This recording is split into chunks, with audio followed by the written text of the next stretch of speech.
Ngayon tayo ngayon sa may Paranaque. Rescue tayo. Ito yung pare natin Ronnie. Birahi. Ayan.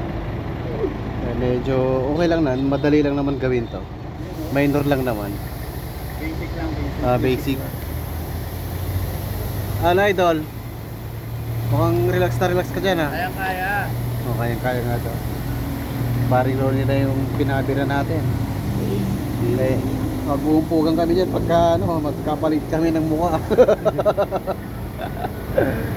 So ayan, mamaya lang tapos na to. Pero bago kasi matakbo yun, obserbahan muna natin. Ano lang naman, may bumigay yung tensioner niya. Napapalakan sa mga mura. Papamura sila kayo. Asira yung tensioner ng tensioner bearing assembly. Gandang klase kasi gandang. So dito tayo sa may Shell C5 C5 extension. Ito guys, yung tinatanggal ko, tingnan nyo. Ayan, tinatanggal. Ayan guys, yan ang nasira. Pumalas. Yan. Balda si Ranger. Baldo Syringer. So ito, papakita ko na lang guys. Ito. Ayan. Para ano lang din yan. Ito yung kumalas Ayan. Diba? Yan. Pre, Huwag yung pasusubrahan yung kilometer talaga nung tao kayo. dapat talaga nasa maintenance. Pag di pinapalampas niyo yan, asaan nyo na yung magdago ganito yung tensioner nyo. Siguro sa 70,000 pwede na yan. Tignan nyo, may manual naman yung Ranger nyo. Mabilisan lang naman to, mabilisan ang gawa lang. Kasi lang tornilyo lang naman nung tatanggalin sa may tensioner Dalawa, tatlo lang. Sasalpak na yung belt. Yung belt niya naman kasi is buo pa. Itong belt niya kasi hindi pa siya halos nagasgas din. Kaya lang bumigay lang yung niya talaga.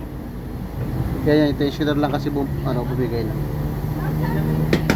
So may update ko guys. Ito, pag ito bumigay, obligado talasin. Yan. Baring natin rin. Yan lang naman yung mahirap dyan, yung pagpasok dyan. Pero pag may pasok mo, ayos na. Pagpasok na, Magiging tayo sa kabila guys.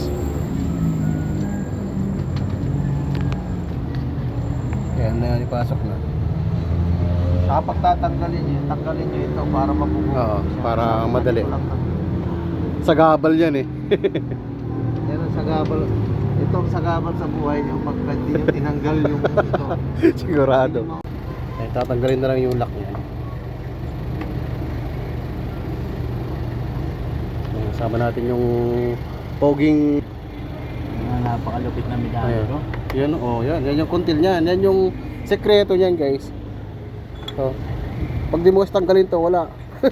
Di maglalaro. Ayun, okay na. Mamaya lang andarin natin.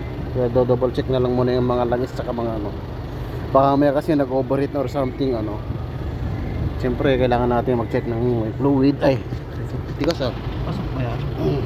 Nakakanal naman, di ba? Yeah. Tingnan natin yung brake fluid, yung goods.